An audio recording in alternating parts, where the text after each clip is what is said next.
Merci. Alors, sans plus tarder, je vous invite à accueillir notre nouvelle docteure honorifique de l'Université de Montréal et conférencière de cet après-midi, Esther Duflo.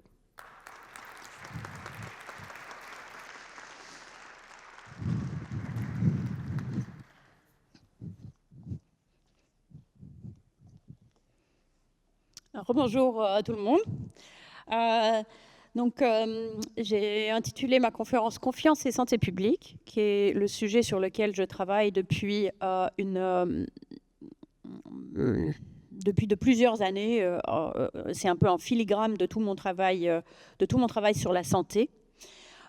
Et il se trouve que c'est devenu un sujet, disons, qui est aussi un sujet d'actualité dans nos pays plus riches, avec en particulier ce qui se passe aux États-Unis, mais je crois aussi au Canada, d'une baisse de confiance dans, par exemple, les protocoles de vaccination, qui a mené, par exemple, à des épidémies de rougeole aux États-Unis, des situations qu'on pensait être définitivement éradiquées depuis longtemps. Donc, bien que je vais concentrer mon propos sur les pays les plus pauvres, je pense qu'un certain nombre des leçons, en fait, peuvent s'appliquer à la manière de comprendre ce qui nous arrive, que ce soit au Canada, aux États-Unis, en France, dans une certaine mesure également, aujourd'hui. Juste petit tour d'horizon de la situation un petit peu caricaturale, mais néanmoins utile, je pense, pour planter le décor de la situation de la santé dans un pays, par exemple, comme l'Inde. Quelque chose qu'on ne réalise pas forcément, c'est à quel point, en fait, il y a une offre de santé extraordinairement riche. À la fois riche en termes de diversité des personnes qui offrent des soins de santé, mais aussi riche en termes de nombre de gens qui sont impliqués dans ce système. On a souvent l'impression qu'il y a une espèce de désert médical dans les pays les plus pauvres, mais ce n'est pas vrai, parce qu'en fait, il y a beaucoup de gens qui se sont donnés à eux-mêmes parfois la mission d'offrir des soins de santé.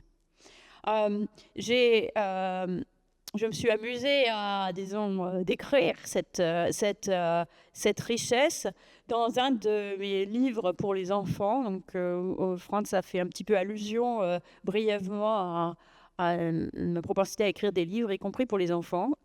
Donc, j'ai écrit 10 livres pour les enfants illustrant différents aspects de la vie d'un village, dans un endroit non décrit, pour être n'importe où. Et donc, il y en a un qui est sur la santé. Et donc, cette petite fille est malade. Elle a grelotté toute la nuit. Et son père et son frère l'emmènent pour essayer de comprendre ce qu'elle a et de comprendre comment elle peut être traitée. Et donc, la première personne, donc ça fait une promenade, ce qu'on appelle dans les livres pour enfants une promenade. La première personne qu'ils vont voir, c'est le docteur du village, qui s'appelle Docteur Dadas, mais qui n'est pas un docteur. Il n'a absolument pas de diplôme. C'est ce qu'on appelle en Inde souvent un Bengali docteur. Mon mari est du Bengale. Les Bengali docteurs ne sont pas tous du Bengale, mais c'est des docteurs. C'est des gens qui, à un moment, ont décidé, fort de leur diplôme d'études supérieures, qu'ils pouvaient s'établir comme docteurs et qui pratiquent des soins, qui prescrivent des antibiotiques, qui donnent des piqûres, tout. Donc, on commence par aller voir le docteur Dadas. Puis ça marche pas, donc ils vont voir ensuite le guérisseur. Bacala, le petit frère un petit peu suspect sur les capacités du guérisseur. Puis après, ils ne trouvent pas non plus de solution là. En fait, Bacala leur dit qu'il ne sait pas comment l'aider. Donc, ils vont au centre de santé. Alors là, il n'y a personne.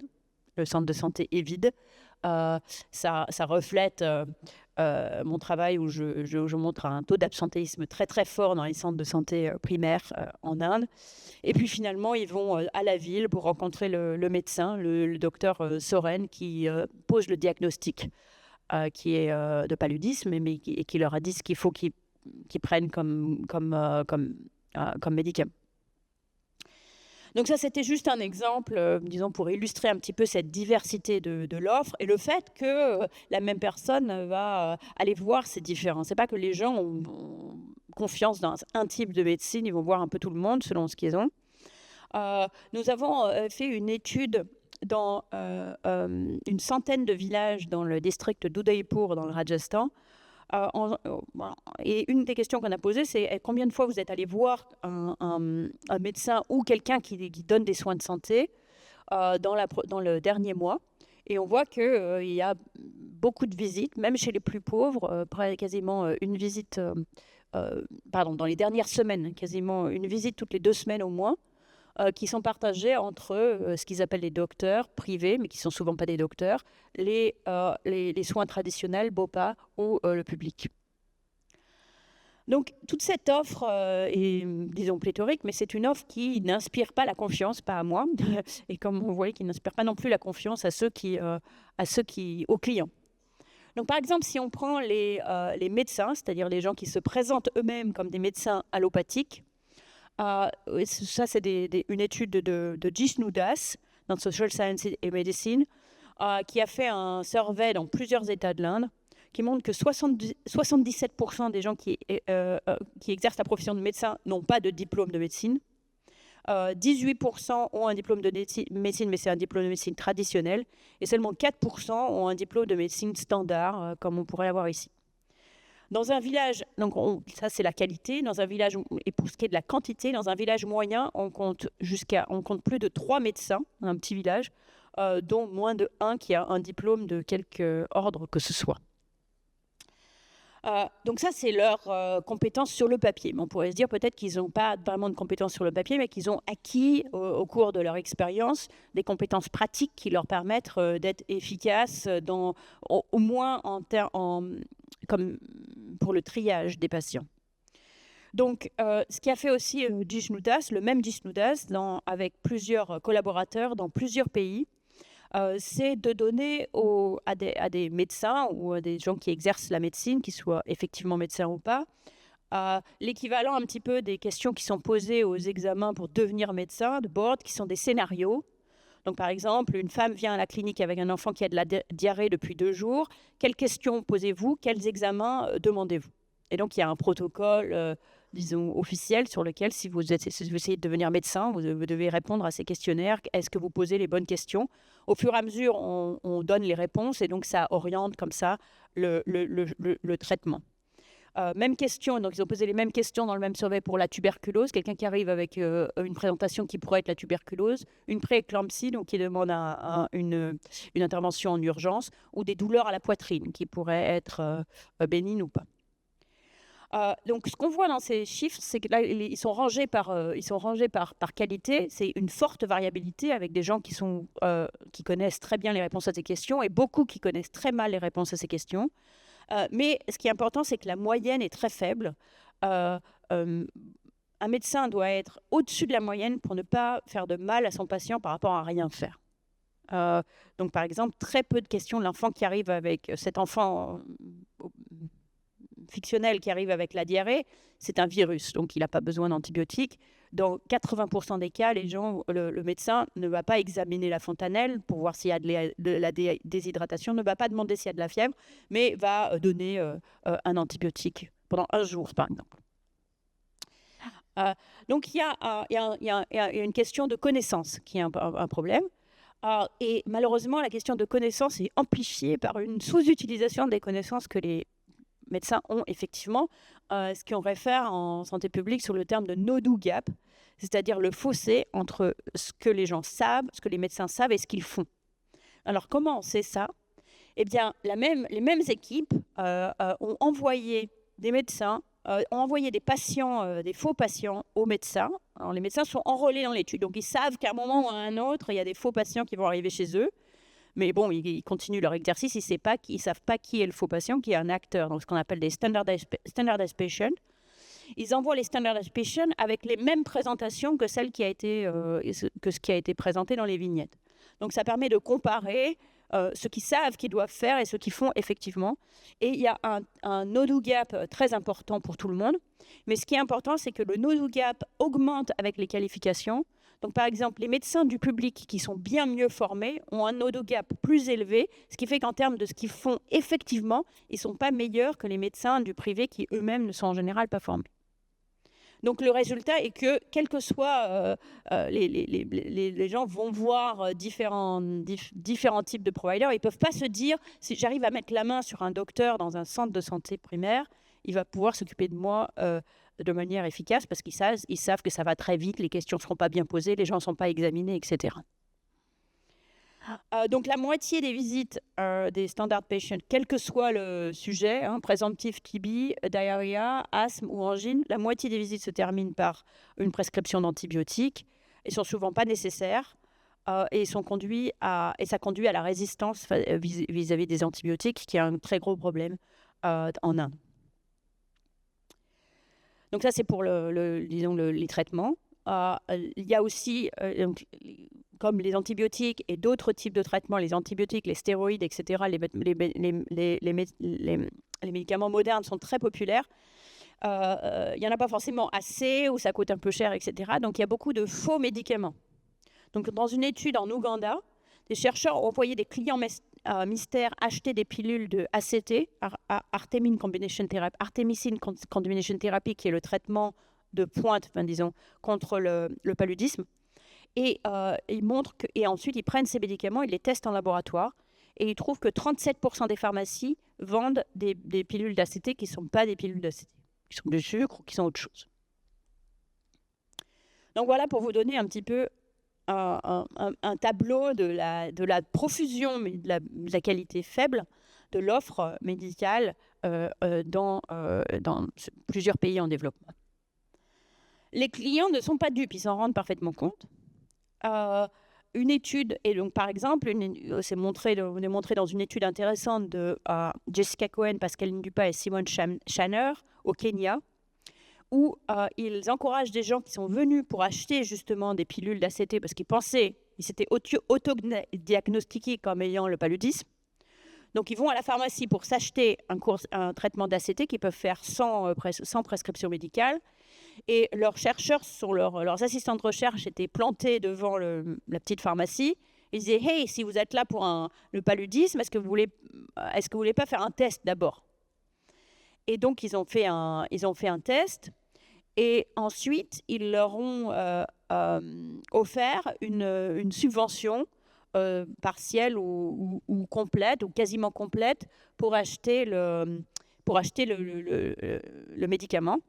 Et ils l'encouragent à le consommer immédiatement s'ils veulent le prendre maintenant.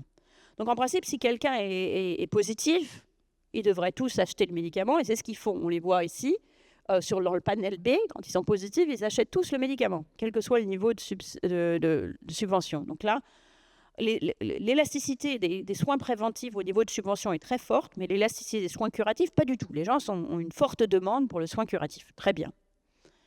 Mais par contre, si la personne n'est pas... Mais le test vient de lui montrer qu'elle était négative, il n'y a absolument aucune raison d'acheter le médicament et de le consommer maintenant, puisque de toute façon, elle n'a pas le paludisme. Et on voit que quand le test est négatif, les gens, à peu près 75% des gens achètent le médicament quand même. On voit qu'il y a 25% de compliance avec le test négatif, donc ça veut dire qu'il y a 25% qui n'achètent pas, mais 75% qui l'achètent et le consomment sur place. 60% quand le niveau de subvention est 88%, et à peu près la moitié l'achètent quand le niveau de subvention est à 80%. Donc les gens n'écoutent pas le résultat du test. Pourquoi ils n'écoutent pas le résultat du test ? C'est parce qu'en fait, ce test, c'est un test excellent. C'est un rapid diagnosis test moderne, etc., qui marche bien, qui a un bon niveau de spécificité. Mais les patients ont l'habitude des tests qu'on leur donne à l'hôpital, et le test contre le paludisme est de notoriété publique pas très bon. Donc il y a beaucoup de faux positifs, faux négatifs. Donc de toute façon, il ne faut pas confiance au test. Et c'est pour ça qu'ils achètent le médicament quoi qu'il arrive. Et de la même manière pour les médecins, les patients ou les docteurs, les patients savent bien qu'ils ne savent pas grand-chose, ou qu'ils ne peuvent pas grand-chose, ou qu'ils passent très peu de temps avec eux. Donc ils ne les prennent pas au sérieux, ils n'ont pas confiance. Et donc ce qu'ils veulent, c'est de l'action. Comme la plupart des maladies guérissent par elles-mêmes, comme ma grand-mère disait pour la grippe, c'est une semaine si tu prends un médicament, mais c'est seulement 7 jours si tu prends rien.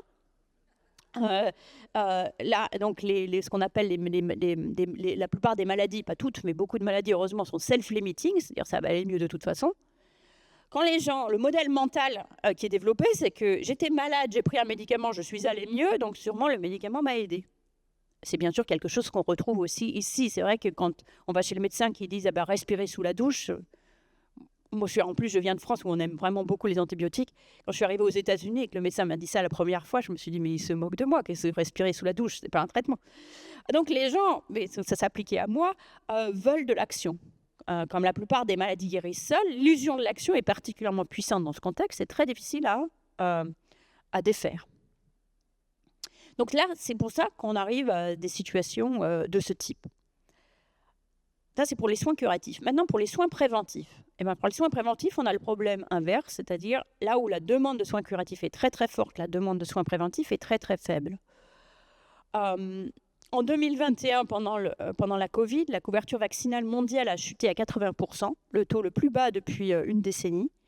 25 millions d'enfants n'étaient pas vaccinés pour les maladies essentielles, dont 11 millions dans 6 pays, dont l'Inde et l'Éthiopie, qui sont un des plus grands, qui a le nombre de plus grand d'enfants pas vaccinés.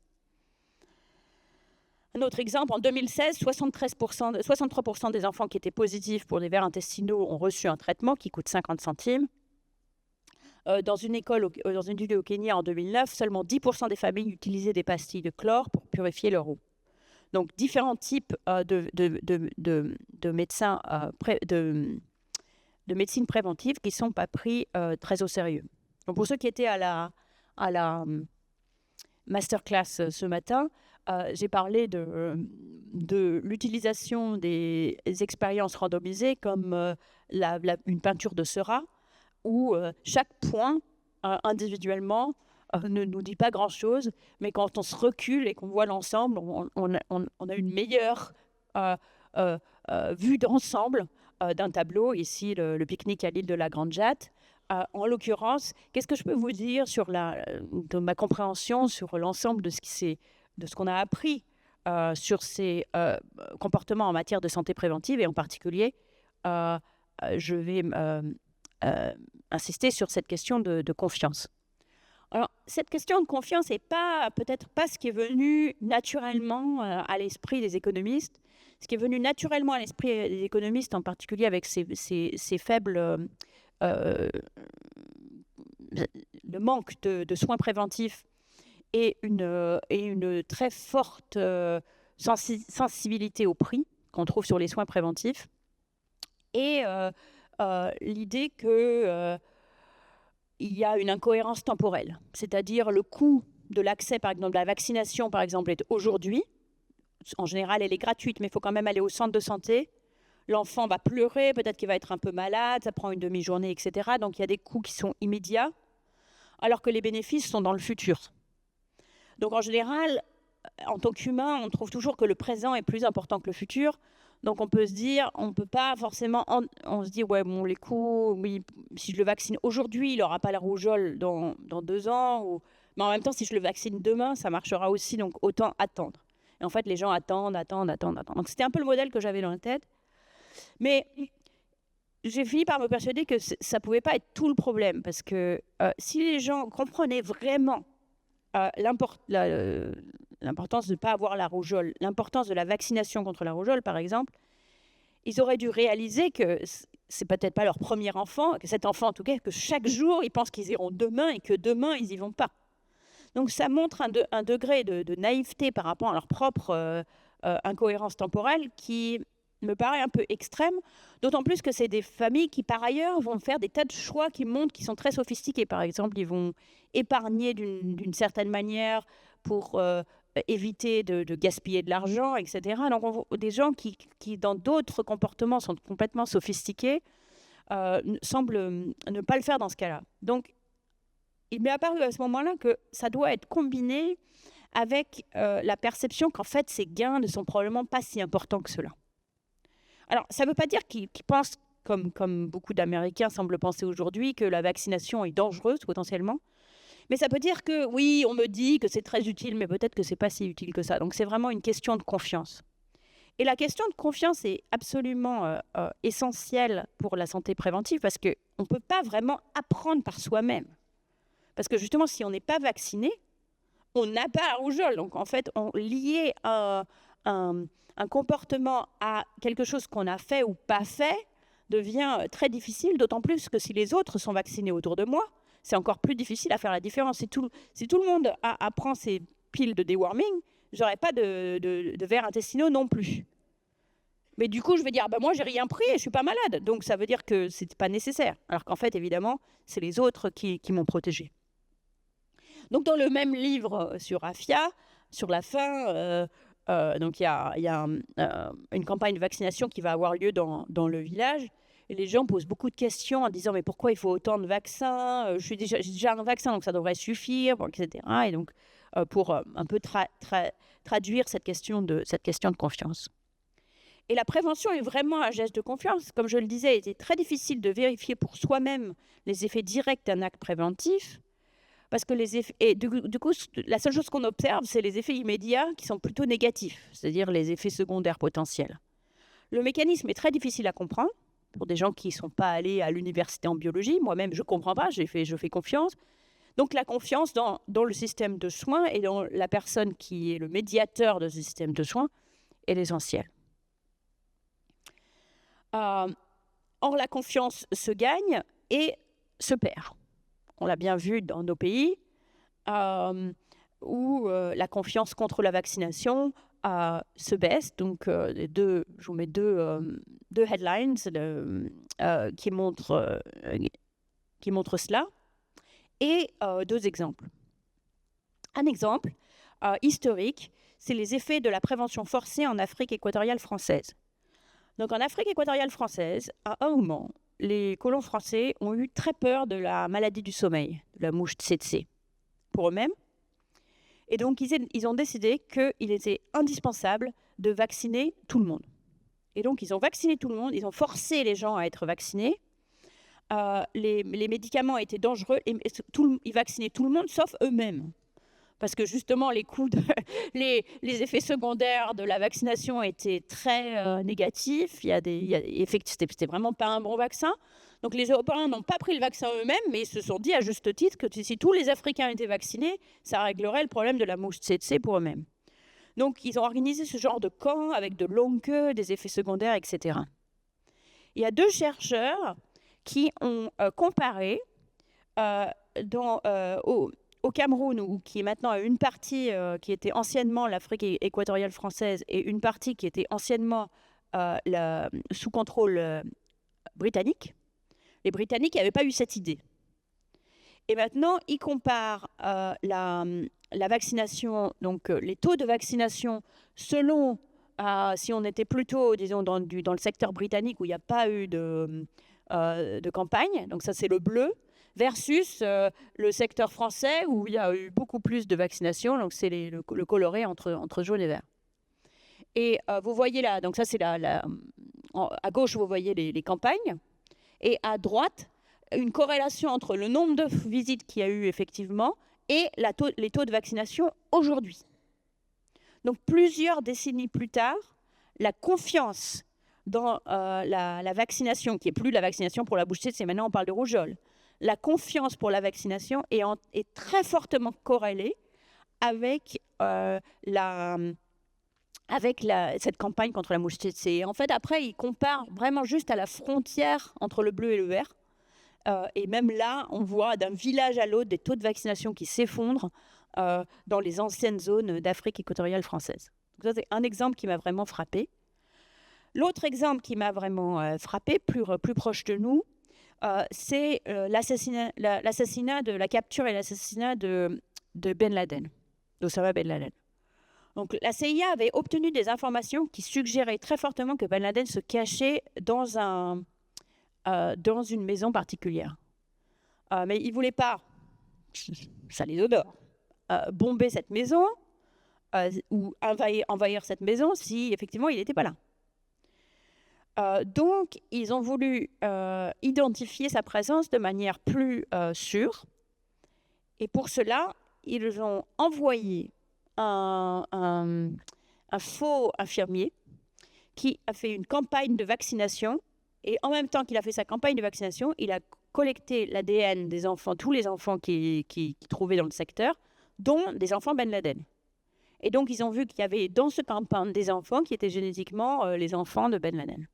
Ayant vérifié l'information de ce point de vue-là, c'est bien l'information qu'ils ont, c'est la maison qu'ils ont envahie, et effectivement, il était là. La feinte, la ruse a été révélée en 2011, et donc il y a un papier qui regarde l'effet du soutien islamiste avant et après, en fonction de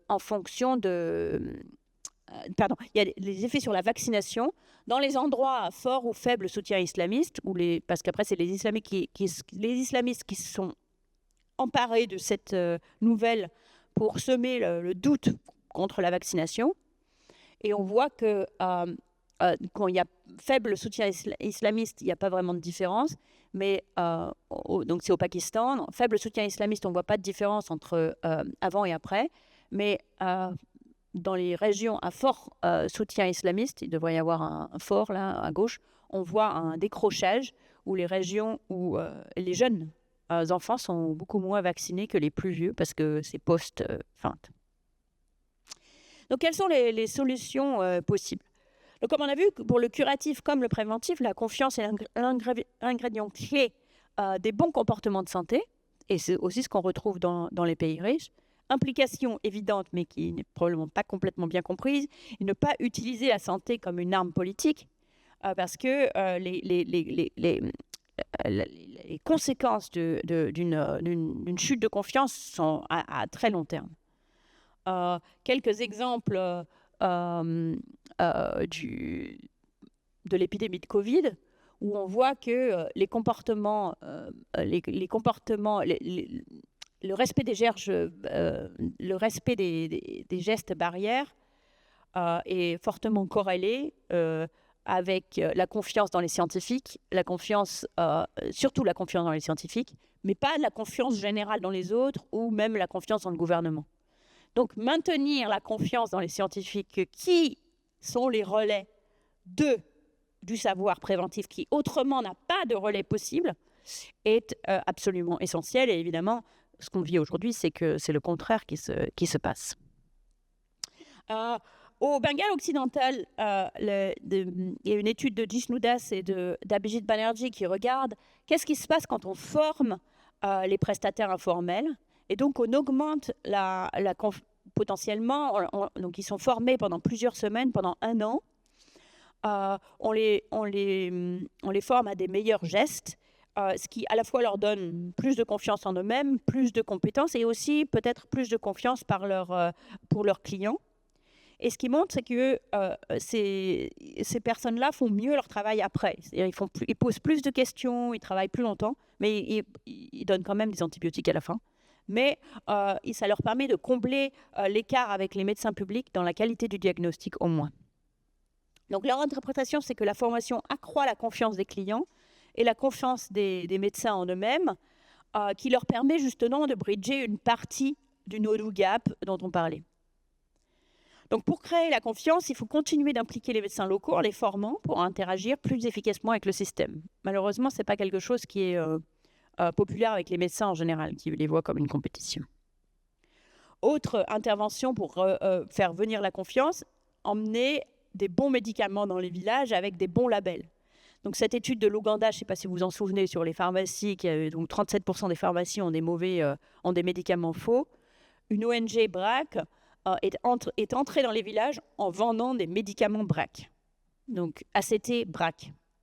Et en fait, l'entrée de BRAC dans les villages fait sortir les faux médicaments. Parce que les gens savent qu'ils peuvent aller chez BRAC pour avoir des bons médicaments et que du coup, ils arrêtent d'aller dans les pharmacies, dans les autres pharmacies, sauf s'ils sont absolument sûrs que les autres pharmacies vont faire la bonne chose. Finalement, comment guider les familles vers les bons choix? Il faut prendre en compte que quand la confiance est limitée, la perception des bénéfices peut être déformée.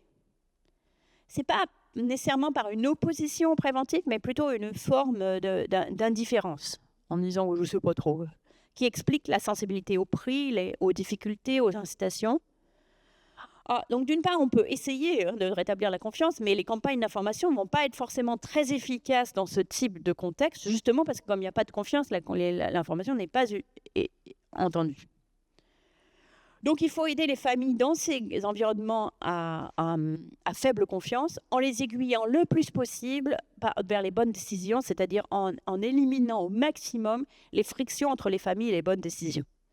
Donc, pour ça signifie facilité, gratuité, automaticité, incitation, par exemple, déparasitage à l'école pour ce qui est préventif.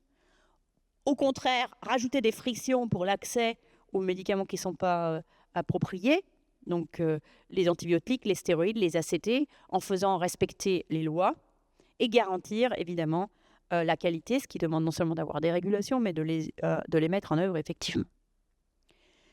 Donc je vais en rester là avec ces potentielles pistes pour une meilleure santé dans un climat de confiance limitée. Évidemment, l'objectif, c'est d'essayer de rétablir la confiance, mais il faut faire ça en parallèle avec essayer de gérer un monde où la confiance est limitée. Merci beaucoup.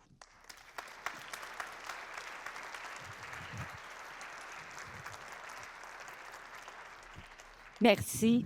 Merci beaucoup, Madame Duflot, pour cette présentation. Je vous invite à vous asseoir, si vous le voulez bien. Ces propos vont nous habiter tous longtemps, j'en suis certaine. Il y a beaucoup, beaucoup de matière à décortiquer. Alors, on va en faire un bout ensemble. Nous allons poursuivre donc la discussion avec 2 chercheurs de l'Université de Montréal qui sont rattachés aux unités qui vous accordent, vous octroient le doctorat honorifique que vous recevez aujourd'hui. Alors, je vais les inviter à nous rejoindre sur la scène. Louise Potvin, qui est professeure de médecine sociale et préventive à l'École de santé publique et directrice scientifique du CRESP, le Centre de recherche en santé publique. Bonjour, Madame Potvin. Bonjour. Je vous invite à vous asseoir. Et Marcel Boyer. Bonjour, Monsieur Boyer. Bonjour. Je vous invite à vous asseoir également. Vous êtes professeur émérite au département de sciences économiques. Et moi, je vais m'asseoir aussi. Donc, vous avez chacun votre petit verre d'eau. N'hésitez pas. Je pense que je vais me permettre de me bouger pour tous vous voir. Voilà. Merci beaucoup à tous d'être avec nous, de poursuivre cette discussion ensemble. Il y a certains, on vous a choisi parce que certains de vos intérêts, de vos préoccupations qui rejoignent ceux de Mme Duflot. Alors, on va profiter de votre expertise pour approfondir cette belle discussion. Donc, Louise Potvin, je le disais, vous êtes professeure à l'École de santé publique. Vous êtes titulaire, si je vous fais une toute petite mini-bio, titulaire de la chaire de recherche du Canada sur les approches communautaires et les inégalités dans le domaine de la santé. Donc, vous êtes reconnu pour votre expertise dans l'évaluation de programmes en santé communautaire. Puis vos travaux visent à éclairer la prise de décision et les interventions en santé publique dans le but de réduire les inégalités en santé. Donc, on voit déjà où pourraient être les atomes crochus avec Mme Duflot. Marcel Boyer, de votre côté, vous vous êtes intéressé à une panoplie de questions économiques au fil de votre carrière.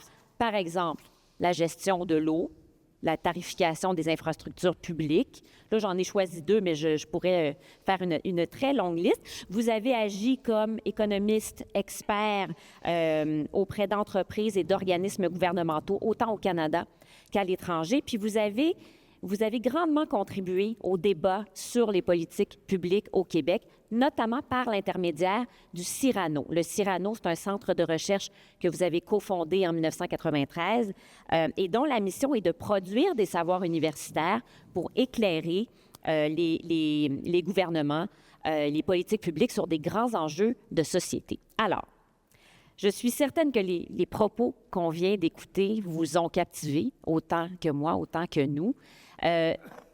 J'aimerais vous entendre. Madame Potvin, je vais commencer avec vous. Est-ce qu'il y a quelque chose qui vous a particulièrement interpellé? Si vous deviez choisir un élément, là, je sais que c'est cruel, mais si vous deviez choisir un élément sur lequel vous avez envie de réagir à la suite de la présentation de Mme Duflot, quel serait-il? Bien, l'élément sur lequel j'ai envie de réagir, c'est l'utilisation du politique ou l'utilisation de la santé comme arme politique. C'est un fait. Mais par contre, ce qui est beaucoup plus présent dans nos sociétés, c'est l'utilisation de la santé comme arme économique. l'économie de la santé ou du bien-être, c'est plusieurs milliards. On essaie de nous vendre ça à coût de plusieurs milliards. Monsieur Kennedy vient de faire l'apologie de la viande rouge dans les nouvelles directives américaines pour la diète.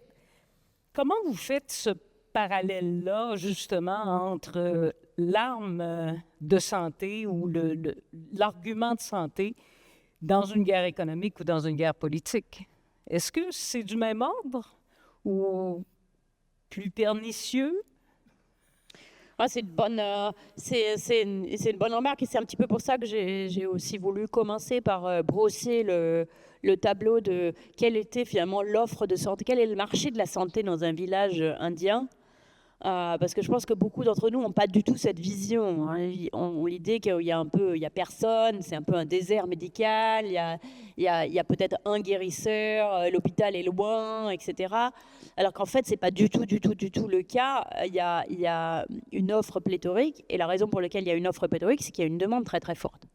C'est-à-dire, qu'en fait, quand on est malade, même si on est très pauvre, quand on est malade, ou encore plus quand son enfant est malade, on est susceptible de dépenser énormément d'argent et de vraiment tout essayer. Alors, il y a un peu ce contraste entre la prévention et le curatif. Malheureusement, beaucoup de scientifiques voudraient, oh, mais pas seulement scientifiques, hein, beaucoup de décideurs politiques qui pensent correctement, voudraient qu'il y ait un accent sur le préventif. C'est plus efficace et c'est moins cher. Mais comme il n'y a pas de demande dans le préventif, il n'y a absolument aucun argent à gagner. Au contraire, il faut subventionner les gens pour qu'ils le fassent. Parce que la demande est insuffisante pour leur propre protection et certainement insuffisante pour prendre en compte les effets d'externalité qu'il y a à se faire vacciner, par exemple. Donc forcément, le préventif n'est pas vraiment un secteur qui est porteur financièrement, alors que le curatif l'est énormément. Et donc on voit bien ça dans les villages indiens où il y a tous ces gens-là, ils font payer. Hein. Même les guérisseurs, soi-disant religieux, ils font payer comme les autres. Donc, ça fait partie en fait de cette... Il n'y a pas juste Kennedy. Alors Kennedy, c'est intéressant parce qu'il essaie quand même de vendre de la prévention de sa manière à lui. Il essaie de vendre du bœuf comme prévention. Donc, à mon avis, ça n'a pas marché. Ouais. De votre côté, M. Boyer, s'il y avait une chose, un élément sur lequel vous aimeriez réagir à la suite de la présentation de Mme Duflot, qu'est-ce que ce serait?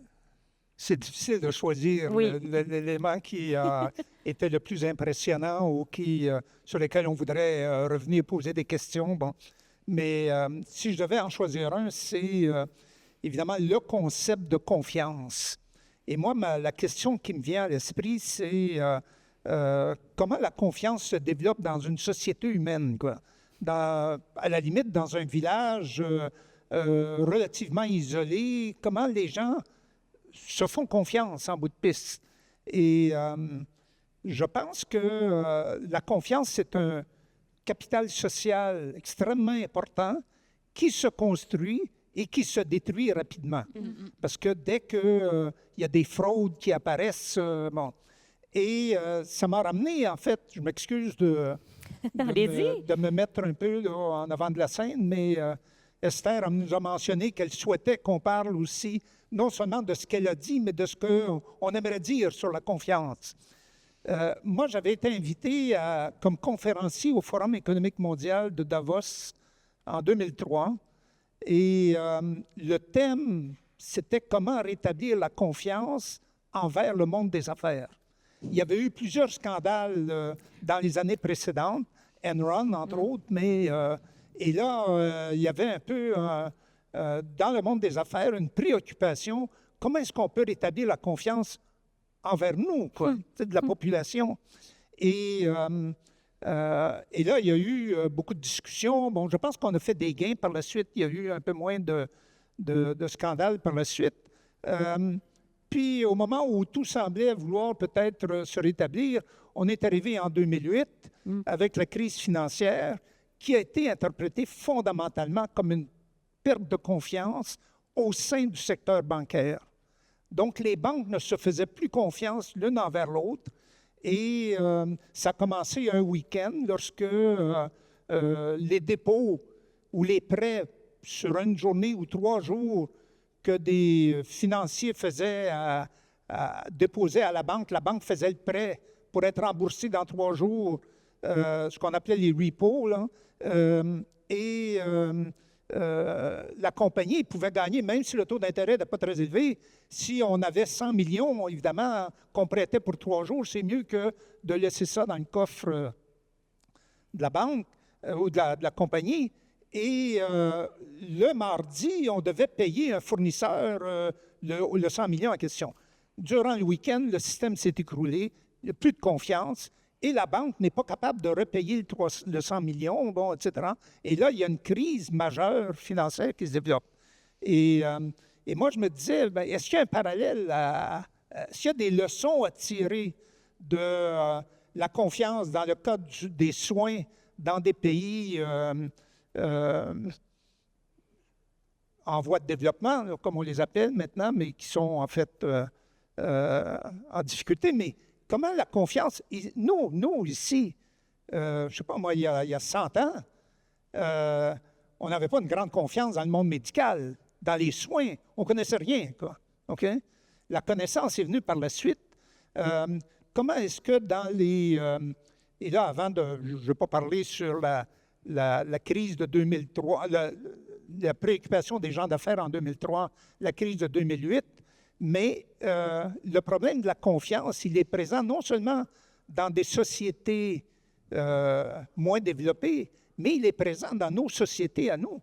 Et les principes de développement, création, maintien, développement de la confiance, c'est une politique fondamentale que devrait avoir chacun de nos gouvernements, parce que c'est le capital social peut-être le plus rentable, mais qui est fragile, parce qu'il peut se détruire facilement. Et là, ma question, c'est comment est-ce que... là, tu as donné des exemples pris un peu, mettons, est-ce qu'à travers le temps, depuis, mettons, 20 ans, est-ce que le niveau de confiance au sein des groupes étudiés ici a augmenté? Ou si il est stable ou quoi? Et comment se développe cette croissance? Malheureusement, dans les pays de l'OCDE, en tout cas, le niveau de confiance ne fait que baisser. Hein. Que ce soit confiance dans les gouvernements, confiance dans les institutions, les grosses institutions de marché dont vous parliez, confiance dans la science. Tout baisse. Enfin, la science, ça allait. Alors, ceux à qui les gens font moins confiance, c'est les économistes. Il y avait un C'était ma deuxième question. Un survey de YouGov en 2018, je crois, qui demandait sur les différents experts à quel point vous faites confiance à ces experts dans leur domaine d'expertise. Et donc, il y avait les médecins qui avaient un très fort niveau de confiance, les infirmières, puis même les historiens et même les gens qui font la météo. Ouais. Les météorologues. Les météorologues. Et nous, on était à la moitié des météorologues. Et c'était un sondage qui vient du Royaume-Uni, où la météo, franchement, n'est pas très facile à prédire. Donc, ça m'avait assez frappé comme graphique, à quel point les économistes, en fait, on ne fait pas du tout confiance aux États-Unis, aux économistes, même dans leur domaine d'expertise. Même dans leur domaine, même pour... Mais à l'époque, la confiance dans les médecins était assez forte, mais c'était 2018. Ensuite, la pandémie est arrivée. En fait, pendant la pandémie, il y a eu d'abord une augmentation très forte de la confiance dans les médecins, en particulier juste après le séquençage du virus, puis le vaccin, etc. Parce qu'en fait, c'était un triomphe pour la profession scientifique, tout à fait, la pandémie. Mais malheureusement, par exemple aux États-Unis, ça c'est justement à cause du rattrapage politique. Cette confiance s'est transformée en défiance, et en particulier de manière très différente selon les États républicains ou démocrates. Et ensuite, il y a une espèce de... Le problème, c'est qu'il y a... C'est pour ça que c'est beaucoup plus facile de parler de comment la confiance se détruit, parce qu'on peut identifier des événements spécifiques alors qui la font tomber comme un crash. C'est pareil en santé, alors que... elle se construit petit à petit. Ouais. Et justement, ça, je pense que c'est ce qui est important dans votre conférence, c'est que on prend souvent la confiance comme un donné. C'est une variable sur laquelle on se repose et on fait tout simplement en sorte de ne pas la détériorer. Mais la confiance, ça se construit. On n'arrive pas, puis votre recherche, puis votre carrière de recherche, c'est en plein ça. Là. Vous avez travaillé avec des partenaires locaux, vous avez accompagné l'action qui se faisait, vous avez fait en sorte qu'elle puisse s'améliorer, mais ce travail-là quotidien de terrain, c'est aussi la construction de la confiance. Et en fait, peut-on penser que l'éloignement, effectivement, des institutions de la vie des gens qui est là est un facteur avec lequel on ne prend vraiment pas assez la mesure lorsqu'on essaie, effectivement, de s'insérer dans la vie des gens. Puis également, le fait que, c'est ce que j'ai dit, ma recommandation à la fin de ne pas utiliser la santé comme une arme politique, mais comme c'est utilisé comme une arme politique, ça s'immisce, ça s'immisce assez facilement. J'ai un exemple. Pendant le Covid, comme tout le monde, j'étais chez moi. Du coup, j'ai travaillé sur le Covid, et en particulier sur les comportements préventifs. Et au départ, on avait cette idée que, parce que je travaillais avec une chercheuse, Marcella Alzan, qui justement a travaillé beaucoup sur la confiance, et en particulier sur la confiance des populations noires aux États-Unis vis-à-vis du système de médecine. Et ce qu'elle avait montré, c'est qu'en général, par exemple, une personne noire aux États-Unis a plus de chances d'accepter un examen invasif s'il est proposé par un docteur noir que s'il est proposé par un docteur blanc. Donc, on se posait la question au début du Covid, parce qu'au début du Covid, on voyait que des blancs qui parlaient de santé. C'était la porte-parole là, qui était Déborah. Je ne me souviens plus de son nom de famille. Elle s'appelait Déborah, elle était très blonde, docteur Fauci, etc. Bref. Et donc, on se posait la question est-ce que ça fait une différence pour les gens. Et donc, on a fait un projet avec le Centre de diversité et inclusion à MGH, où on a recruté plein de personnel médical d'MGH. Ils ont fait des petites vidéocapsules. Et ensuite, on a utilisé ces vidéocapsules. On les a montrées d'abord à des participants choisis au hasard. Et ensuite, pour leur demander... pour voir si ça changeait leurs opinions. Alors, au départ, on pouvait parler que de gestes barrières. On a fait cette première étude, on ne trouve aucune différence, ni pour les Blancs, ni pour les Noirs, dans leur réaction à la race de la personne. En fait, on a trouvé deux choses. D'une part, ils répondaient vraiment très bien. Les gens écoutaient bien ce que les petites vidéocapsules leur disaient. On a même été capable d'observer les comportements dans le futur. Et on voit des différences de comportement, quelle que soit la personne qui leur parle. Tant que c'est un médecin identifié comme un médecin particulier ou une nurse particulière. Même Deborah Burke, ça s'appelait. Même le discours de Deborah Burke bouge les gens. Bon, très bien. Je trouvais que c'était positif. Ensuite, on a fait une deuxième étude au moment de Thanksgiving, donc aux États-Unis, Thanksgiving est en novembre. Ouais. Thanksgiving 2020, où il n'y avait pas encore de vaccin. Et où Dr Fauci et tout le monde disait qu'il faut rester chez soi pour Thanksgiving. Donc là, on a pu faire avec Facebook une étude à grande échelle. On a randomisé au niveau du pays, tous les États-Unis, à un niveau assez agrégé, une campagne massive de Facebook pour encourager les gens à rester chez eux pour Thanksgiving et pour Noël. Et à nouveau, c'était des toutes petites vidéos faites par des infirmières ou des médecins. Et là aussi, on a trouvé que les gens répondaient à la vidéo, c'est-à-dire il y a eu moins de voyages. On peut voir dans les données administratives qu'il y a moins de voyages, moins de déplacements de téléphone autour de Thanksgiving, là où il y a eu la campagne massive, même dans les endroits républicains. Donc ça m'a rendu vraiment extrêmement optimiste. Alors dans les endroits républicains, les gens bougent plus en général, peut-être parce qu'ils ne suivaient pas les avis du docteur Fauci, mais le traitement de notre intervention est aussi grand. ça m'a rendu très optimiste parce que je me dis, en fait, les gens, ils sont dans une espèce d'écho chamber, mais si on arrive à la casser, ils peuvent écouter.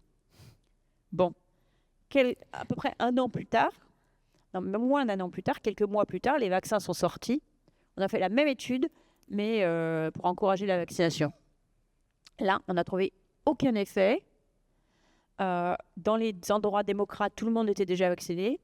Dans les endroits républicains, les gens n'étaient pas vaccinés, mais des médecins ou des infirmières qui leur disent de se vacciner n'avaient aucun effet. Alors, ça peut être vaccin versus pas se déplacer pour Thanksgiving, mais à mon avis, c'est plutôt que le temps avait passé et c'était devenu un sujet politique. Ouais. Et donc, ils avaient perdu en fait la confiance dans ces médecins comme messagers qui avaient pourtant été avec eux jusqu'au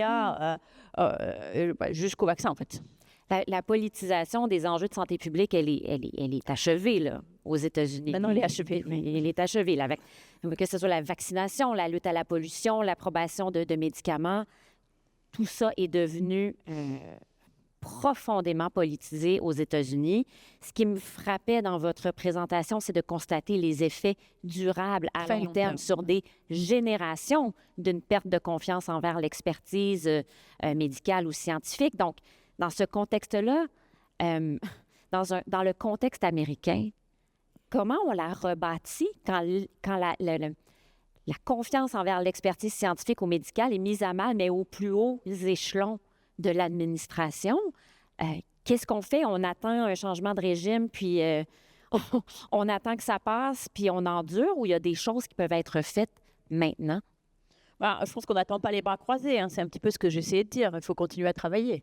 Parce que ça permet on continue à résoudre des problèmes scientifiques. On a quand même l'espace de faire ça encore. Donc, on continue à résoudre des problèmes scientifiques. On n'est pas forcément à même de communiquer extrêmement sur ce sujet pour l'instant.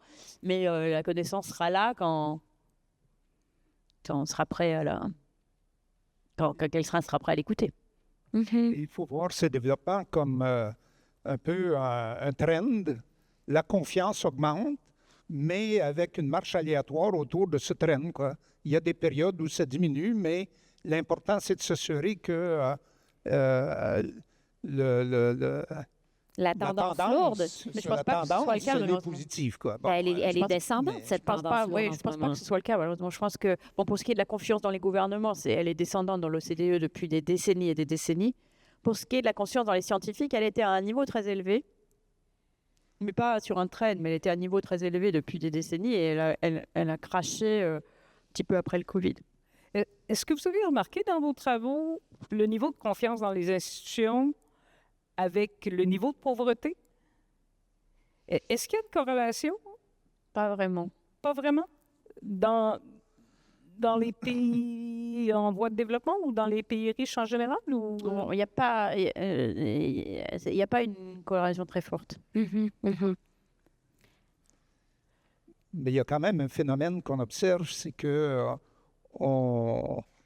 peut-être que la confiance baisse. Là. Je ne sais pas comment on la mesure exactement. Là, mais je pense pour les gouvernements, c'est une question que l'OCDE demande tous les ans. Oui, mais qu'est-ce que comment les gens répondent à ça? Mais c'est qu'on est de plus en plus dépendants les uns envers les autres, quoi. Tout ce qu'on mange, tout ce qu'on porte comme habillement, tout ce qu'on fait dans une journée, tout ce qu'on consomme, on ne produit rien de ça, quoi. On dépend des gens qui sont autour de nous, la majorité d'entre eux, des étrangers, des gens qu'on ne connaît pas. Mais on dépend d'eux parce que le jour, pour se rendre au travail, il faut se déplacer, les moyens de locomotion, les moyens de déplacement, tout ça, ça a été produit, c'est entretenu par des gens qu'on ne connaît absolument pas. Or, fondamentalement, pour qu'une société moderne, avec autant d'interactions entre les individus, il faut qu'il y ait un niveau de confiance très élevé. Autrement, les gens ne quitteraient pas la maison parce qu'ils auraient peur de ne pas se rendre au travail. Rendus au travail, ils auraient peur qu'on les exploite, ils ne voudraient pas acheter quelque chose dans un magasin d'alimentation, puis dire, mais ça a été produit par qui? Est-ce que je les connais? Est-ce que je connais la... Non, on ouvre la canette, on met ça, on chauffe, puis on mange, quoi. T'sais? Alors, et finalement, quand on regarde ça a été produit dans 10 pays. en moyenne, une soupe qu'on achète en canette, ça vient d'une dizaine de pays. La canette d'une place, la soupe, ça contient différents éléments qui viennent de différents pays. Il faut qu'on ait essentiellement un niveau de confiance très élevé. Presque aveugle. Presque aveugle. Pourquoi? Parce que à travers le temps, on a appris que finalement, les humains, ils ne sont pas là pour nuire aux autres humains, quoi. Ils sont là pour les aider. Mais c'est aussi parce qu'il y a des institutions qui nous protègent, Oui, parce qu'il y a des alors, agences réglementaires qui nous ma question qui nous allait protègent. être, quel est le rôle du secteur public ou l'imputabilité du secteur public dans le développement de la confiance, en particulier dans la dernière slide, là, transparence, ça, c'est une vieille technologie. Mais dans la dernière diapo, on avait, il faut accompagner les gens dans les activités de prévention. Mais là, c'est plus tellement de la confiance. On veut leur distribuer à la maison gratuitement les médicaments plutôt que de les faire se déplacer vers des centres ou même, à la limite, leur donner des subventions pour qu'ils... c'est pas tellement de la confiance que de rendre les coûts plus faibles, quoi. Oui, c'est un substitut. Parce que pour l'instant, quand on est dans un environnement avec faible confiance et que c'est difficile et que ça prend beaucoup de temps de produire de la confiance, on ne peut pas vraiment... du coup, ce que fait la confiance, c'est qu'elle réduit la perception des bénéfices. Ouais. Et donc, du coup, ça crée un gap, un wedge entre le bénéfice, en écart, entre le bénéfice réel et le bénéfice perçu. Donc, du coup, rendre les choses le plus simple possible permet de réduire cet écart. Et la puissance publique veut le faire parce que beaucoup de ces bénéfices sont publics. Si mon enfant est vacciné, c'est bien pour les enfants autour de lui aussi. Ou alors, d'une part, ils sont publics, d'autre part, ils sont dans le futur, d'autre part, par exemple, pour la vaccination, c'est les enfants, c'est les parents qui décident pour les enfants. Donc, les enfants ne sont pas en mesure de décider pour eux-mêmes, donc il n'y a pas vraiment de raison que les enfants soient victimes du manque de confiance de leurs parents. Donc, pour toutes ces raisons, idéalement, on voudrait que ce soit les gens qui puissent faire leurs décisions eux-mêmes, mais comme la confiance rend les gens un peu indifférents, le manque de confiance rend les gens un peu indifférents, on rend les choses les plus faciles possibles pour en servir en quelque sorte de substitut, jusqu'à ce qu'on arrive à... Pour atténuer la friction, comme vous pour disiez, le plus possible. Puis, tu sais, on l'a dit depuis le début, la confiance, ça prend beaucoup de temps à construire, ça se détruit beaucoup plus facilement. Ce qu'on observe aux États-Unis en ce moment, cette perte de confiance-là dans les institutions, dans les agences réglementaires, dans les expertises, est-ce qu'on peut envisager qu'elles puissent se reconstruire ou les conséquences seront... À votre avis, quelles seront les conséquences pour les Américains de ce qu'on vit en ce moment? J'ai une carrière longue et relativement réussie à ne pas faire de prédictions, donc je vais pas la troubler, je vais pas changer ça pour vous aujourd'hui, mais oui, je pense que c'est ça qu'il faut se souvenir. Ça, on peut pas rallumer autant cette asymétrie en fait entre comme la confiance justement dépend de c'est magique en quelque sorte d'avoir confiance dans le comportement parce qu'on peut pas vraiment vérifier s'ils avaient vraiment raison. Du coup, c'est sensible à ce qu'on appelle en économie les sunspots, c'est-à-dire tout le monde se concentre sur un comportement particulier et ça fonctionne bien comme cela. Mais dès que ça s'arrête de fonctionner comme ça s'arrête vraiment très très brusquement, comme dans l'exemple des marchés financiers. Après, est-ce que c'est possible ce qu'on voit, c'est que historiquement, l'exemple que j'ai montré, par exemple, c'est que empiriquement, historiquement, il semble que c'est difficile de faire repasser les gens d'une confiance faible à une confiance élevée. Mais donc c'est un petit peu inquiétant de ce point de vue-là. C'est-à-dire, même quand l'administration aura changé, je pense qu'on ne reviendra jamais au niveau initial, ou en tout cas ça prendra je peux pas imaginer que ça prenne pas beaucoup de temps de revenir au niveau initial.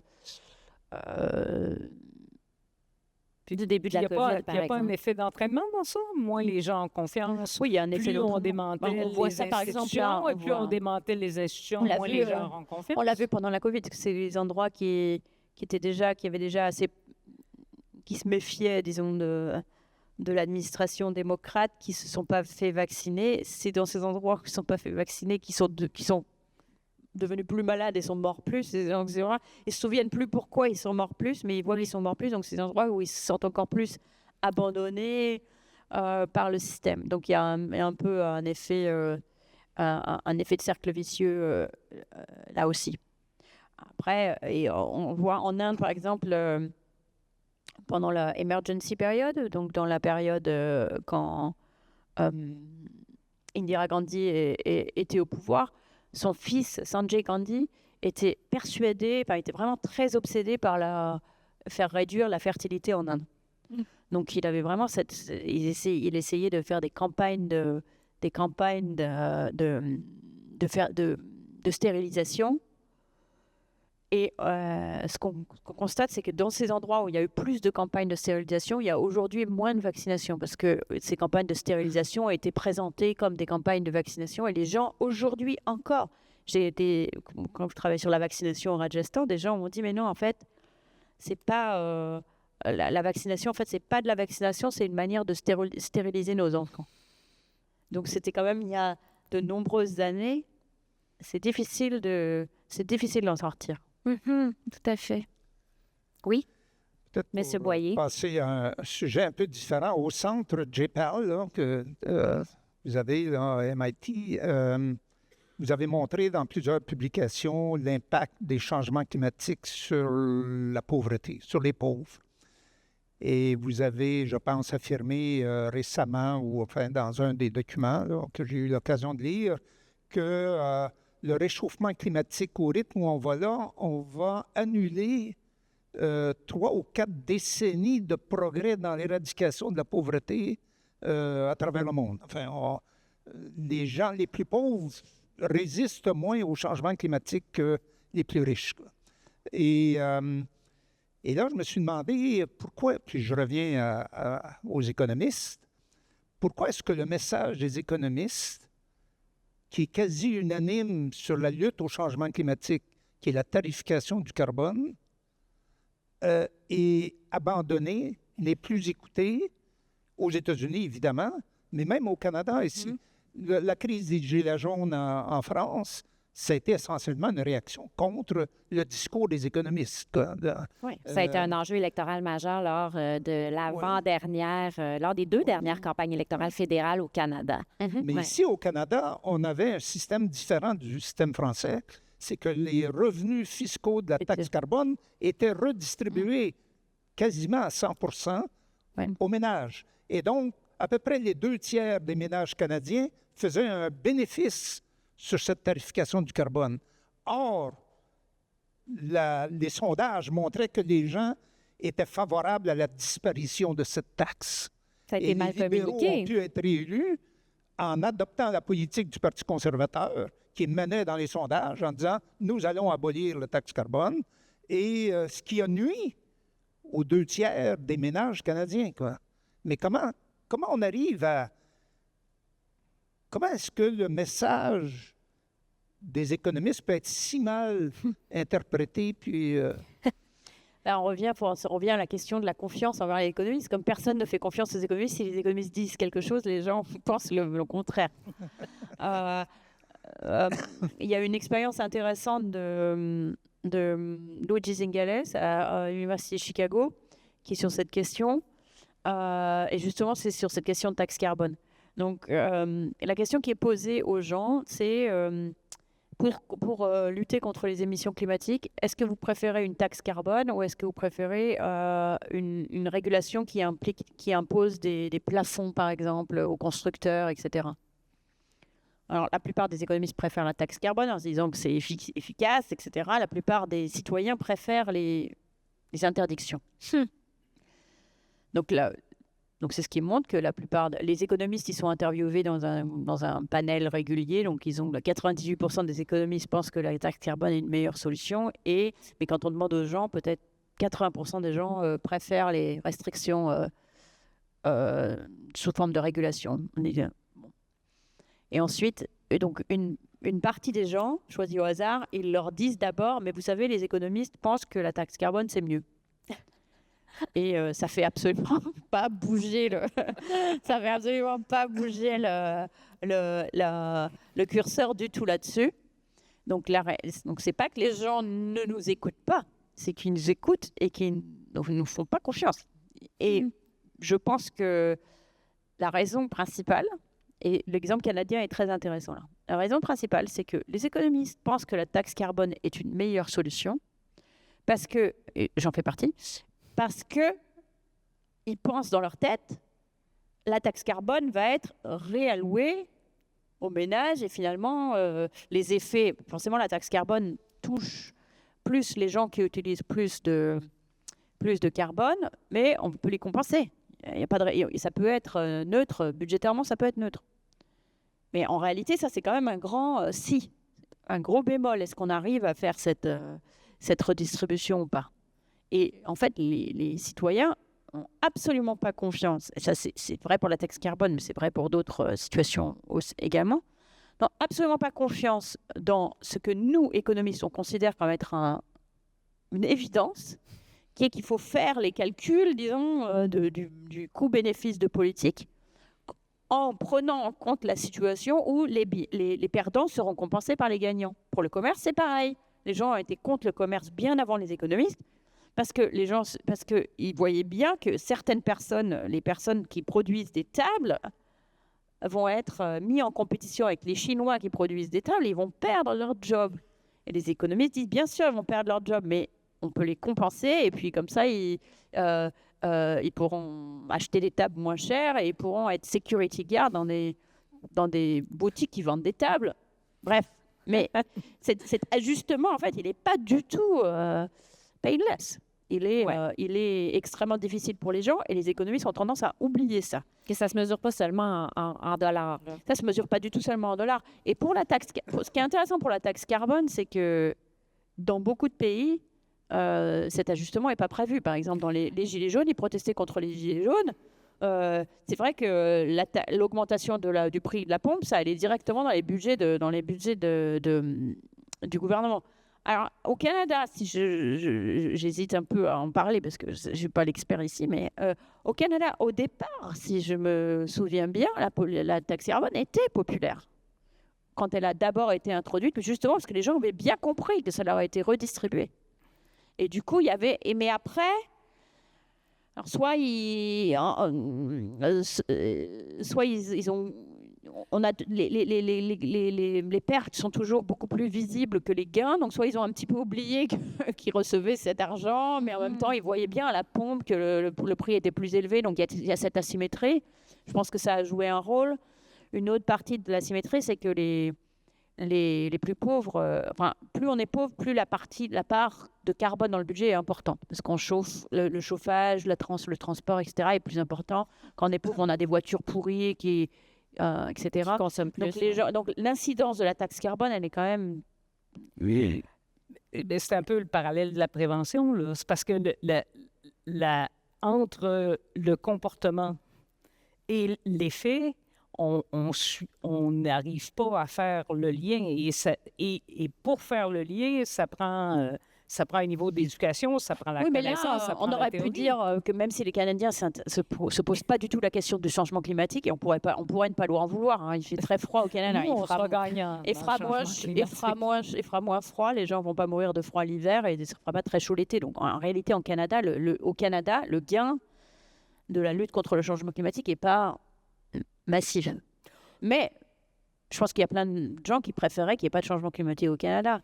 Mais là, en l'occurrence, comme c'était redistribué, on aurait pu dire que c'est un lien quand même assez direct.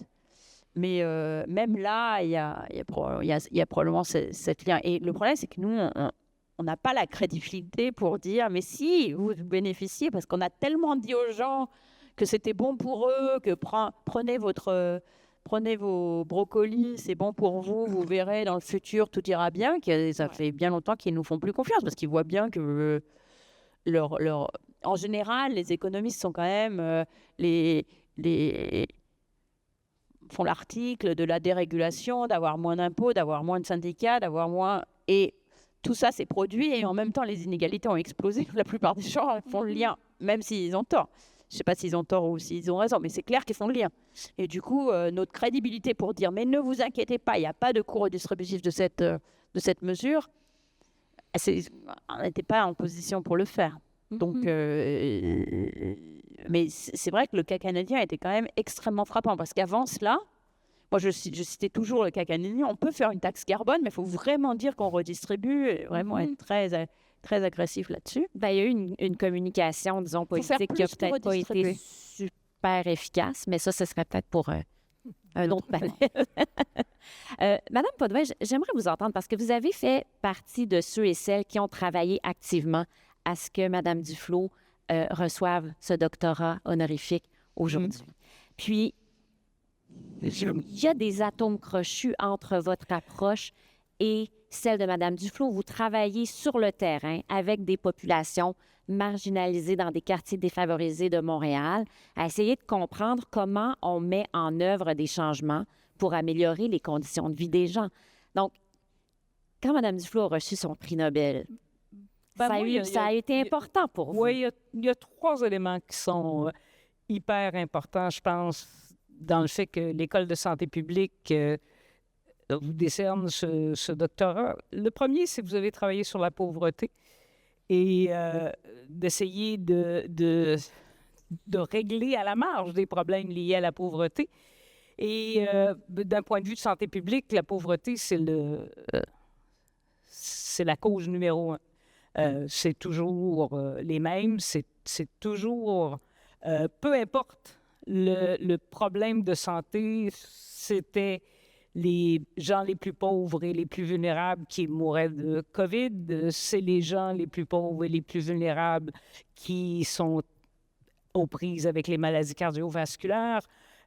Tous les problèmes de santé, en fait, ce ne sont que des expressions populationnelle de la pauvreté et pour vos travaux qui ont essayé justement d'alléger et de rendre ces conditions moins dramatiques, c'est super important. Le deuxième, je dirais, vous avez légitimé le travail appliqué.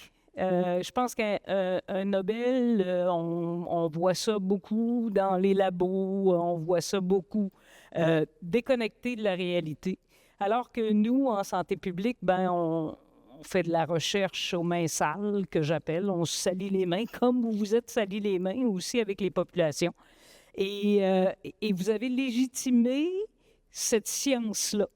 Et ça, pour moi, pour la nouvelle génération, pour mes étudiants, c'est important de leur dire, regardez, c'est pas parce qu'on est dans le concret qu'on essaie effectivement de changer la vie des gens qu'on fait pas de la science, puis qu'on fait pas de la bonne science, puis il y a une bonne façon de le faire. Et dans ce sens-là, je trouve que vos travaux sont hyper importants. Et la troisième, puis là, moi, j'ai fait un peu carrière en me méfiant des essais randomisés dans le domaine de la prévention. Puis ça m'a appelé à relire certains de vos travaux. Et vous l'avez essayé de la défaire, cette boîte noire-là des essais randomisés. Vous avez pu faire des essais randomisés sur de grandes populations, sur les populations avec grands besoins, ce qui est beaucoup plus difficile dans les pays en développement. Mais votre philosophie de laisser randomiser, c'est aussi de la défaire, la boîte noire. Et quand vous parlez qu'un économiste devrait être un plombier, le plombier, il ouvre. Et en fait, c'est que vous déboulonnez un peu ce mythe de laisser randomiser dont on n'a pas besoin de questionner les mécanismes effectifs.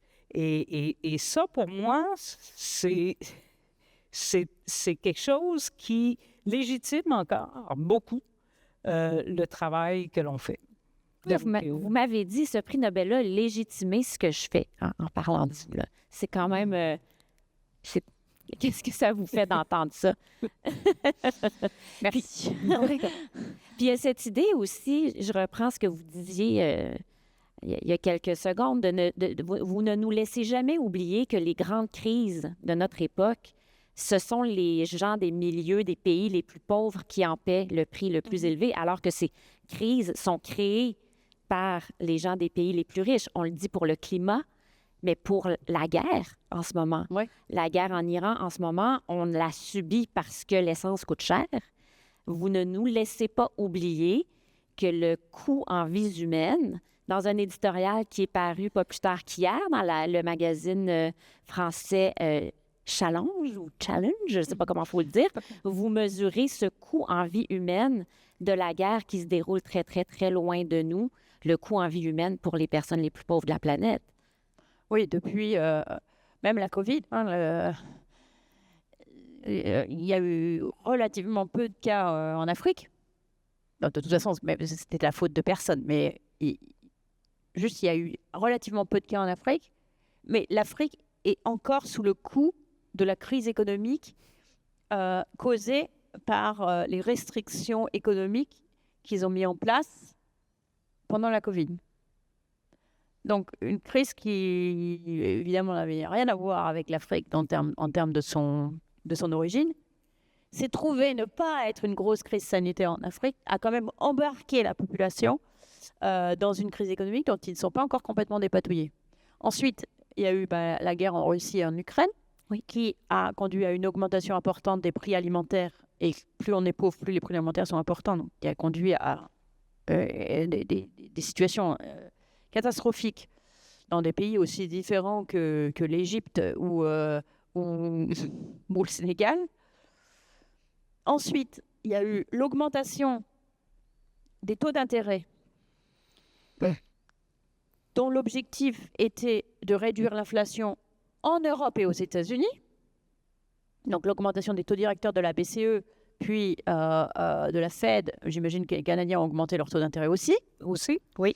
Donc il y avait donc pour lutter contre l'inflation dans les pays riches, il y a eu une augmentation des taux d'intérêt qui a conduit à une augmentation du coût du service de la dette dans les pays pauvres. Un pays comme la Zambie, par exemple, payait plus en dette que en éducation, en service de la dette, qu'en éducation et santé combinées. Donc au mieux, ça a mis les pays dans une situation budgétaire extrêmement contrainte, où la plupart de leurs revenus devaient aller à rembourser leurs dettes. Ou pire, ça les a conduits dans une cinquantaine de pays à des crises de dette. Parce qu'on a augmenté les taux d'intérêt chez nous. Parce qu'on a augmenté les taux d'intérêt chez nous. Bon, et ça ne veut pas dire qu'on ne devait pas augmenter nos taux d'intérêt, mais c'est juste pour dire les effets de contagion auxquels on ne pense absolument jamais. Et maintenant, pareil, avec la guerre en Iran, qui souffre d'augmentation du prix de l'énergie, mais aussi d'augmentation du prix des engrais ou de l'absence d'engrais, à nouveau, ça va être les plus beaux. Directement dans leur survie. Et évidemment, on a parlé du climat, M. Boyer l'a parlé aussi. Les études qui prédisent les morts additionnelles simplement dues à l'augmentation des températures, ils montrent bien qu'elles seront concentrées dans les pays où habitent les personnes les plus pauvres. D'une part parce que c'est des pays qui sont déjà chauds, donc ont 1 degré de planète, 1 degré en moyenne ou 2 degrés en moyenne, c'est pas la même chose si la température de base c'est 18 ou si c'est 32. Et deuxième chose, parce que comme ils ont moins de ressources, ils sont moins amènes de se protéger contre ce changement climatique. Donc pas d'air conditionné, travailler à l'extérieur, l'agriculture, etc., etc. Donc il y a une concentration. Alors que ces personnes les plus pauvres contribuent rien au changement climatique, puisqu'ils consomment très peu. Donc ça fait quand même une série d'injustices, là. Et ça pour la confiance de ces pays envers les nôtres. Oui. Et puisqu'on parle de confiance. Pour se faire pardonner, on élimine tous les budgets d'aide. Ce qui rajoute... Oui. Monsieur Boyer, vous vouliez ajouter quelque chose? Un dernier point sur les enfants. Moi, je me suis beaucoup intéressé au travail des enfants dans les pays en développement.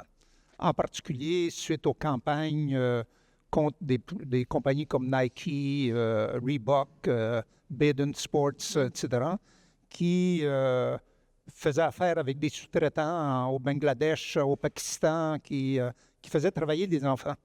Et il y a eu une grosse campagne pour boycotter ces entreprises. Et je me suis toujours demandé quel est l'impact de ça sur les enfants. Sur le fait que...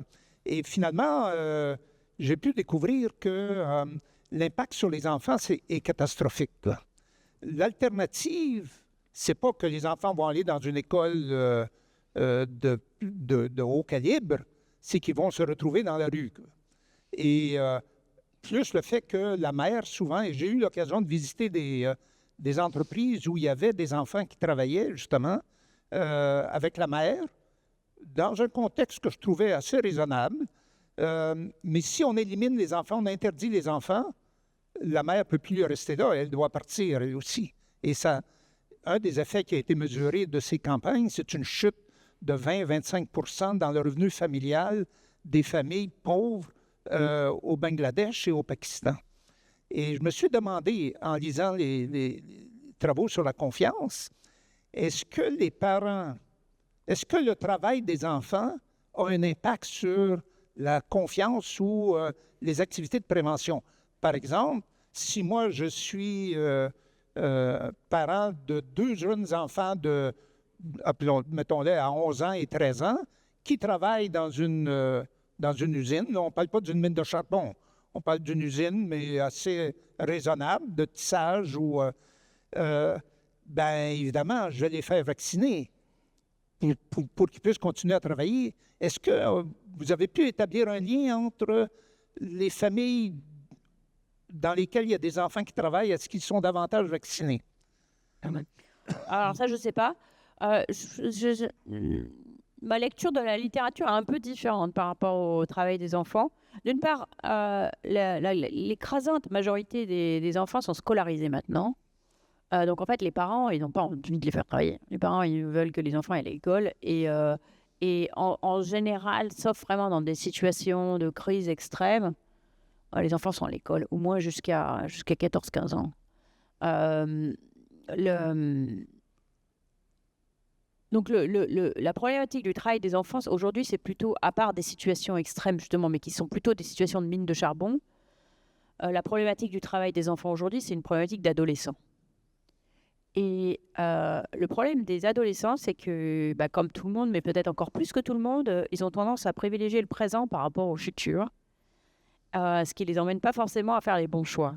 Donc, par exemple, il y a un article très intéressant sur les maquiladores au Mexico, qui sont des entreprises justement des sous-traitants pour des entreprises comme Nike ou comme ça.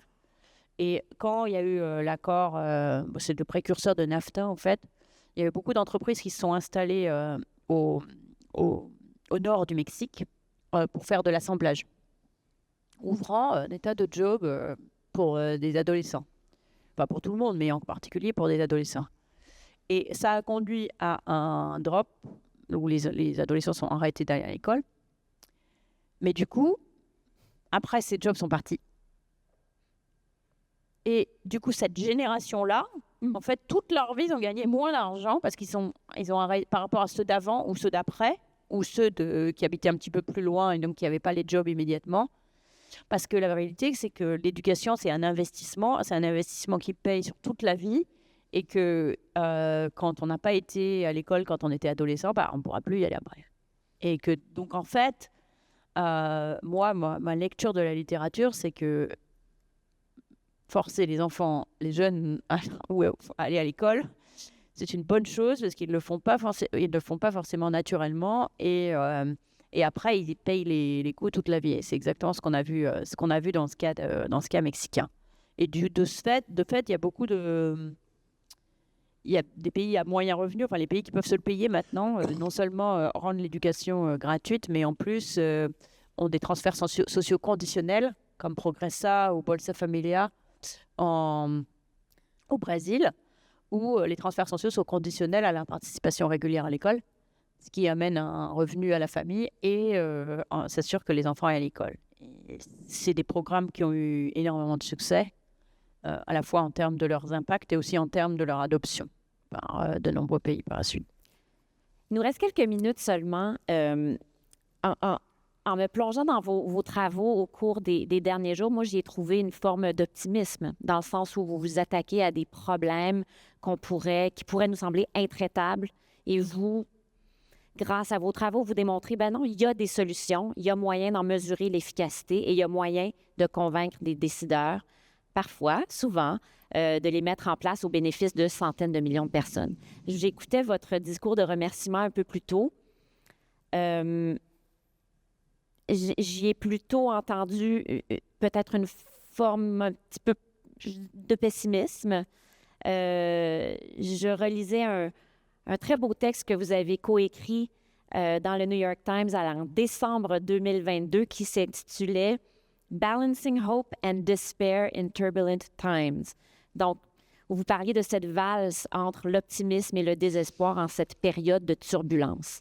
Où est-ce que vous êtes aujourd'hui dans ce tango qui nous habite tous entre le désespoir et l'optimisme? C'est ce que j'essaie ce que j'ai essayé d'exprimer justement aujourd'hui, c'est-à-dire en commençant par le désespoir, sinon ça ne nous donne pas licence de nous mettre en vacances. Même si il y a beaucoup de... Il y a une partie de la situation sur laquelle on n'a évidemment aucune prise. Il y a toujours quelque chose sur lequel on a une prise. Et c'est vrai que parfois, j'ai l'impression de réarranger les chaises sur le pont du Titanic, mais il ne faut pas Vous avez cette impression-là? Parfois, mais il ne faut pas accepter. Il ne faut pas accepter cette impression. Quand j'ai cette impression, je me dis, allez, il faut continuer quand même. Parce que la réalité, c'est que effectivement, par exemple, un problème comme la pauvreté, bon, on aurait pu considérer il y a trop de trucs, il y a trop de facteurs, ça touche plein de choses, etc. Mais petit à petit, on fait des progrès qui sont des progrès tangibles, qui sont des progrès sur des vrais problèmes qui affectent des vrais gens. Et bon, la vérité, c'est que si on prend un petit peu de distance, la plupart des gens du monde n'habitent pas aux États-Unis et la plupart des gens du monde sont peut-être affectés à un niveau macro et indirect par ce qui se passe aux États-Unis, ce qui est très regrettable. Mais d'un autre côté, ils ont aussi des tas de problèmes qu'on est tout à fait capable sur lesquels on est tout à fait capable de faire des progrès, quel que soit ce qui se passe ici. Donc, du coup, quand je me dis ça, je me dis, bon, les gars, arrêtez de lire le journal et faire mon travail, me remettre au travail. Donc, c'est un peu ça que j'ai dit, c'est un peu ça que j'essaie de dire aujourd'hui. C'est-à-dire, dans ces circonstances-là, qu'est-ce qu'on peut faire? En tant que scientifique, qu'est-ce qu'on peut faire? La seule chose qu'on peut faire, c'est de continuer à faire notre travail. C'est la chose la plus importante, en tout cas. Et peut-être que jour par jour, problème par problème, ça peut paraître un peu... insignifiant par rapport à l'étendue des problèmes, mais c'est pas vrai. Et je pense que relié à ça, je crois que c'est quand même un moment où on aimerait que les puissances, et le discours de Carney était vraiment très illuminatif pour ça, mais on aimerait que les gens qui ne sont pas les États-Unis se saisissent de ce moment pour se dire, est-ce qu'on peut imaginer un multilatéralisme qui est un peu plus équilibré, où le Canada, l'Europe, mais aussi le Brésil, l'Inde, d'une manière probablement un petit peu plus compliquée, la Chine, ont tous un rôle à jouer. Et peut-être que faut voir ça positivement. Et c'est vrai que je reviens juste du Brésil. J'ai passé 2 semaines au Brésil à discuter de tas de problèmes qui affectent le Brésil, que ce soit l'éducation, l'Amazone, etc. Et les États-Unis sont juste pas présents. des problèmes, ils en ont. Les Brésiliens ont leurs problèmes et leurs débats et leurs disputes et tout ça. Donc, il y a de l'espace à occuper pour le reste du monde. On a vraiment de quoi, d'abord, chaque personne a de quoi s'occuper pour rendre les choses mieux. Et on peut se dire, oui, c'est juste un tout petit changement que j'ai fait. C'est déjà ça. Ouais. Parce que si tout le monde se dit, non, sans renverser Trump, il n'y a rien que je peux faire, du coup, rien ne se produira. Oui, je vous remercie pour ça. Merci pour ce message. Je l'emporte avec moi, sans doute plusieurs d'entre vous aussi. C'est la fin de notre causerie. Merci beaucoup, M. Boyer. Merci beaucoup, Mme Potvin. Merci à vous tous d'avoir été si attentifs. Et merci beaucoup, Mme Duflot, pour votre générosité, votre savoir, votre sagesse. Félicitations encore pour votre doctorat honoris causa. Merci beaucoup.